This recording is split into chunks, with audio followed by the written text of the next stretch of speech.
அனைவருக்கும் வணக்கம். நண்பர்களே, புயல் அடித்து ஓய்ந்திருக்கிறது. கடந்த ஒரு மாதத்திற்கு மேலாக தமிழகத்தை தாக்கிய மழை, புயல், வெள்ளம் இது இன்றும் இந்த நிமிடம் வரை ஒரு தீர்ந்ததாக நமக்கு தெரியவில்லை. தமிழகத்தை மிகவும் பாதிக்க இருந்த அந்த புயலானது ஆந்திர தேசத்தை நோக்கி நகர்ந்திருக்கிறது. நல்லது. புயல், மழை, வெள்ளம் இதெல்லாம் இயற்கையினுடைய வரப்பிரசாதம். மழையில்லா நீரின்றி அமையாது உலகு இல்லையா? அதனால் நீர் இல்லைன்னா நம்ம வாழ முடியாது. அதே சமயத்திலே இந்த சென்னை வெள்ளம் அப்படிங்கிறத நாம் கொஞ்சம் பார்ப்போம். 1977 மருத்துவக் கல்லூரியிலே படிக்கின்ற காலத்தில் இருந்து இந்த சென்னையினுடைய வெள்ளத்தை பார்த்து கொண்டிருக்கின்றோம். அந்த காலகட்டத்திலே நாங்கள் எங்களுடைய விடுதியிலிருந்து கல்லூரிக்கு வருகிறோம். ஹோமியோபதி மருத்துவக் கல்லூரி கீழ்ப்பாக்கம் மருத்துவக் கல்லூரியுடைய வளாகத்தில் அமைந்திருந்தது. வர்றோம் அப்படின்னா 2 ட்ரெஸ் எடுத்துக்கிட்டு வரணும். ஒன்று அந்த நீரிலே நீந்தி வரணும், 2வது அதை அதை பிடிச்சி காய போட்டுட்டு ட்ரெஸ்ஸை மாற்றிக்கணும். அப்படித்தான் அன்றிலிருந்து இருக்கிறது. ஆனால் பாதிப்பு என்பது அந்த காலத்தில் இல்லை. மழை பெஞ்சு முடிஞ்சால் 77 குறைஞ்சிருச்சு. 1977 வள்ளுவர் கோட்டம் கட்டப்பட்டு விட்டது. ஆனால் வள்ளுவர் கோட்டத்தை அடுத்து மிகப்பெரிய ஏரி இருந்துச்சு. இன்றைக்கு அதை காணவில்லை. நண்பர்களே, மழை சென்னையில் அந்த காலத்திலே எவ்வளவு ஏரிகள் இருந்திருக்கும் என்று நீங்கள் நினைக்கிறீர்கள்? ரெக்கார்டு பிரகாரம் 474 ஏரிகள் அன்று இருந்திருக்கிறது. இன்றைக்கு எவ்வளவு இருக்கிறது என்று 1906 474 ஏரிகள் சென்னையில் இருந்திருக்கிறது. 2013 கணக்கெடுக்கப்பட்ட பொழுது 46 ஏரிகள் தான் இருக்கிறது. மீதி ஏரியெல்லாம் எங்கே போச்சு? நீர் இருக்க வேண்டிய இடத்திலே மனிதர் குடியேறியதுனாலே நீருக்கு கோபம் வந்துருச்சு. பஞ்சபூத சக்தியான நீர் அது வாழ வேண்டிய இடத்துல நாம் போய் வாழ்ந்தால் என்ன பண்ணும்? அப்போ என்ன ஆச்சு? நீர்பிடிப்பு பகுதிகள், நீர் வடிகால் பகுதிகள் அனைத்தும் மக்கள் வாழக்கூடிய பகுதியாக மாறிவிட்டதனால மழை வெள்ளம் தங்குவதற்கோ அல்லது அது ஓடுவதற்குரிய வாய்க்காலோ இல்லாமல் போனதுனாலே அது எந்தெந்த பகுதியிலே இருந்ததோ அந்த பகுதியிலே அது போய் தங்க ஆரம்பித்து விடுகிறது. இதுதான் காரணம். அப்போ கடந்த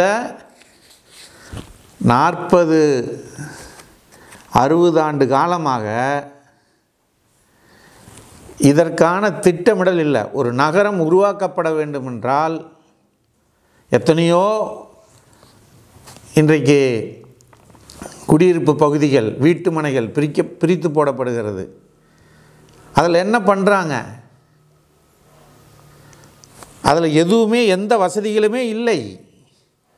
நிலத்தை வாங்குறாங்க, கல்லை நடுறாங்க, வித்தர்றாங்க, அவ்வளோதான். ஒரு வீட்டு மனை உருவாக வேண்டும், ஒரு குடியிருப்பு பகுதி உருவாகணும்னா நல்ல சாலை வசதி இருக்கணும், காற்றோட்டமாக இருக்கக்கூடிய பகுதிகள் இருக்கணும், அந்த இடத்துல பூங்காக்கள் வசதி இருக்கணும், அடுத்து அந்த கழிவுநீர் செல்வதற்குரிய வழிவகைகள் செய்யப்படணும், அடுத்து மழை நீர்கள் அதிகம் வந்தால் அது எப்படி போகணுங்கிற வழிவகைகள் செய்யப்படணும், மயானம் இருக்கணும்.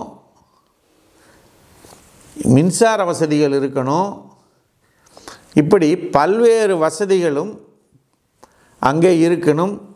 அடுத்து அந்த பகுதி நல்ல சாயில், நல்ல மண்ணுடைய கெட்டித்தன்மையுடைய, கீழே மண் இறங்காத உடைய ஒரு பகுதியாக அது இருக்க வேண்டும். அந்த பகுதியில் தான் வீட்டு மனைகள் இருக்கணும். இன்றைக்கி குளத்துலேயும் ஏரியிலையும் குட்டையிலையும் அந்த வீடுகளை கட்டுனா அது குறிப்பிட்ட காலத்தில் என்ன ஆயிரும், அப்படியே கீழே சிங்காக ஆரம்பிச்சிடும். ஸோ இப்போ இதுதான் இன்றைக்கு நடந்து கொண்டிருக்கிறது. அறிக்கை ஒவ்வொருத்தரும் அறிக்கை விடுறாங்க. கடந்த ஆட்சியிலே 8000 கோடி ரூபாய் செலவு செய்யப்பட்டது, இந்த ஆட்சியிலே 4000 கோடி ரூபாய் செலவு செய்யப்பட்டது.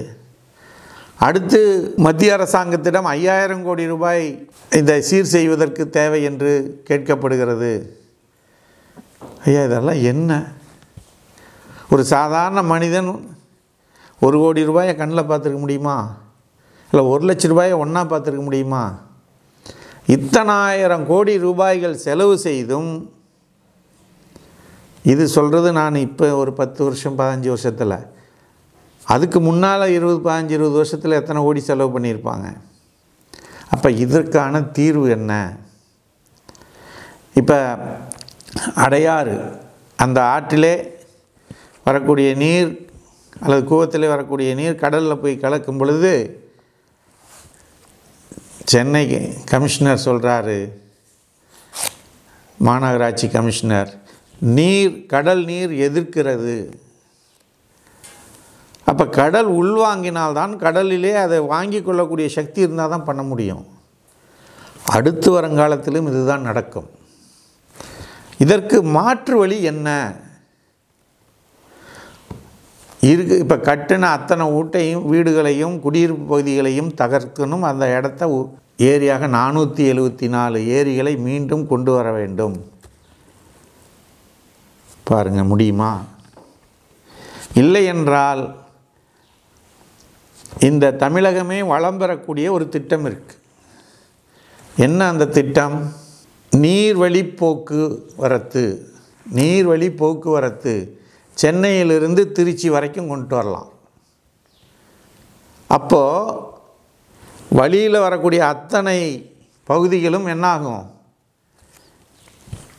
வயல்வெளிகளும் விவசாய பூமியாக மாறும். குடிநீர் பிரச்சனைகள் வராது.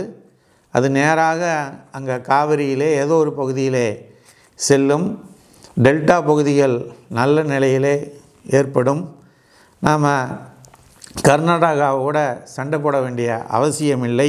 மிச்சம் இருக்கிற உபரி நீர் இந்த கடலில் கலக்கிற நீர், கடலில் சென்னை பகுதியில் கலக்கிற நீர் கடலில் கலக்கலாம், அல்லது நாகப்பட்டினத்தில் கலக்கக்கூடிய நீர் அங்கே போய் கலக்கலாம். ஒன்றும் பிரச்சனையே கிடையாது. இப்போ என்ன, அது ஒரு 8000, இது ஒரு 4000, இது ஒரு 5000, எவ்வளோ ஆச்சுங்க? 20000 கோடி ரூபாயை இந்த நீர்வழி போக்குவரத்துக்கு ஏற்பாடு பண்ணுங்க. போக்குவரத்துக்கும் சௌரியம், நீர்வழி போக்குவரத்து தரைவழி போக்குவரத்து ரெண்டும் நடத்தலாம். அதே சமயத்தில் எல்லா பகுதிகளுக்கும் விவசாயத்துக்கான நீர், மக்களுக்கான குடிநீர் வசதிகள், இது எல்லாவற்றையும் கொடுக்கலாம். அடுத்து மீன்பிடி தொழிலுக்கும் ஏற்பாடு செய்யலாம். வழியில் இருக்கக்கூடிய நீர் குட்டைகள் ஏரிகள் எல்லாம் நிறைக்கலாம். எல்லா வசதியும் செய்யலாமே. இதை மாநில அரசாங்கமும் மத்திய அரசாங்கமும் யோசிக்க வேண்டும், சிந்திக்க வேண்டும், செயல்படுத்த வேண்டும். ஒன்றும் பெரிய டிஸ்டன்ஸ் கிடையாது. கிட்டத்தட்ட ஒரு 250 கிலோமீட்டர் தான். அங்கே இப்போ செங்கல்பட்டில் ஆரம்பிக்கலாம். செம்பரம்பாக்கம் ஏரி, அந்த ஏரி வழியாக நேராக வரலாம். அதற்கான திட்டத்தை உருவாக்க வேண்டும். அப்படி உருவாக்குகின்ற பொழுது பல்வேறு தரப்பு மக்களும் ஒத்துழைப்பு தருவார்கள். மிகச்சிறந்த ஒரு மாநிலமாக, நீர் பிரச்சனை இல்லாத மாநிலமாக, கோர்ட்டு கேஸு அது இதுன்னு பிரச்சனை இல்லாத மாநிலமாக நம்மால் உருவெடுக்க முடியும் என்பதனை இந்த நேரத்திலே கூறி, இதிலேயே நல்ல நான் அறிந்த வகையிலே, நான் கணக்கிட்ட வகையிலே, இதுபோல் பல்வேறு காலகட்டங்களிலே இதை பற்றி யோசித்து தான் இந்த திட்டத்தை சொல்லுகிறோம். நிச்சயம் கொண்டு வர முடியாமல் இல்லை, தாராளமாக கொண்டு வர முடியும். ஆகையினாலே மத்திய அரசாங்கமும் மாநில அரசாங்கமும் எல்லா அரசியல் கட்சிகளும் எல்லா சமுதாய அமைப்புகளும் ஒன்றிணைந்து இதை செயல்படுத்த வேண்டும். ஆந்திராவிலேருந்து கிருஷ்ணா நதிக்கு எவ்வளோ வேலை செஞ்சோம், ஏன் அந்த வேலையை நம்ம நாட்டில் செய்வோமே? எவ்வளவு நீர் வீணாக போகுது. அது மட்டுமல்ல நண்பர்களே, சென்னை பெருநகரத்திலே மீண்டும் ஒரு வீடு கட்டக்கூடிய திட்டத்தினை தடுத்து நிறுத்த வேண்டும். அடுத்த 10-20 ஆண்டுகளுக்கு வீடு கட்டுகின்ற எந்த ஒரு அனுமதியும் தரப்படக்கூடாது. அப்படி தருகின்ற நிலை இருக்குமானால் எல்லா வசதிகளும் எல்லா சௌகரியங்களும் இருக்கக்கூடியதாக அந்த குடியிருப்பு அமைக்கப்பட வேண்டும். எப்படியோ ஏதோ நடக்குது அப்படின்னா இதுதான் நிகழும்.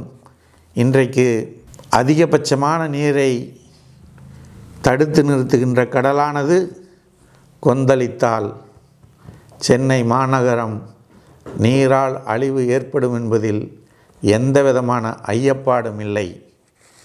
இன்றைக்கு இருக்கக்கூடிய திருவொற்றியூர் பகுதி இதற்கு முன்னாலே கடலிலே 10 கடல் மைல் தொலைவிற்கு உள்ளாரே இருந்திருக்கிறது. இன்றைக்கு அது வெளிவாங்கி வெளியே வந்திருக்கிறது என்பது வரலாறு. இதை மறந்துவிடக்கூடாது என்பதனை கூறி வாய்ப்பளித்த சர்வம் யூடியூப் சேனலுக்கு நன்றி கூறி விடைபெறுகிறோம். நன்றி, வணக்கம்.